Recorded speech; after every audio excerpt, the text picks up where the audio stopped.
Hello, art dudettes and art dudes. Welcome back for the new podcast for today on First Friday in December.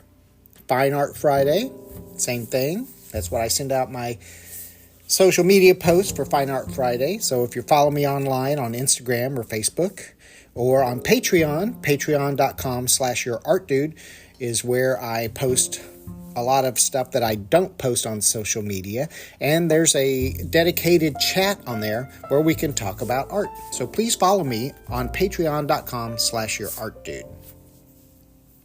Today's episode is about the overall trends and staffing controversies in the art world. Recently, I've read some articles about the San Francisco Museum of Modern Art, which was eliminating 20 positions and not filling 13 positions they already had open. They are citing their reasons for low attendance, rising operating costs, and the broader sense of the general economy. They're also raising their price.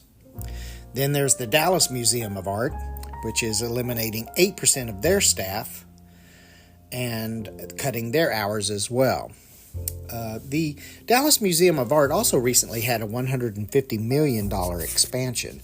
So it's kind of interesting that they spend that kind of money and raise that kind of money, but then they're eliminating positions. Unfortunately, for their staff, this is not good news. Something else that I saw in the news recently, the former Art Institute of Chicago payroll manager received 3 years in prison for embezzling $2.3 million. Michael Morello said that he will pay it back and, of course, go to prison, which is not good for him. Another newsworthy article that I saw was the former director of the Louvre, Jean-Luc Martinez, was charged with antiquities trafficking of Egyptian artifacts. That was kind of interesting, but he wasn't selling it to private collectors. I think he was selling it strictly to other institutions, but he has been charged with trafficking. Another staffing controversy, the workers at the Buffalo AKG Museum in Buffalo, New York, have announced that they're forming a union. Another museum that had a big expansion, they just finished a $230 million expansion over the past 5 years. There's been dozens of institutions that have seen workers organize recently, including the Art Institute of Chicago, the Museum of Fine Arts in Boston, the New Museum in New York. So this is an interesting trend that I've seen for museum workers. And you have to keep in mind that museum workers are usually very low paid, minimum wage usually, and they're always the first ones to be cut. During COVID-19, a lot of museums and galleries and things like that, of course, with many other businesses, had to close. And I've seen several museums not be quick about bringing back their museum store and things like that, which they focused on online sales, but their staff, of course, who work in those online stores were furloughed or laid off completely. So that's kind of not good. Something else I've been reading about the art world in terms of art galleries.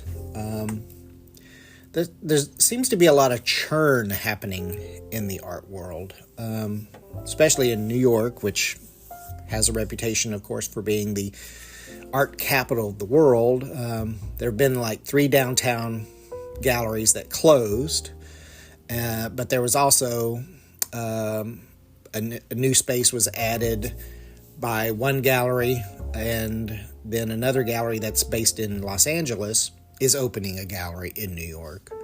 So it's kind of like a churn, some closing, some opening, but it's I don't know that it's necessarily healthy, but it is all based on location.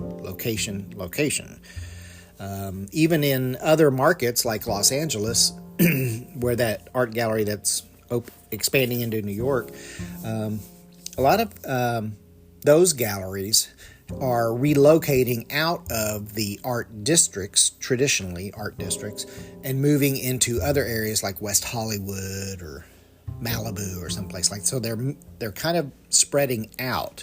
I think this is happening a lot also in the art world. Something else that's contributing to all of this, of course, especially since the COVID-19 pandemic, is that media coverage is also down.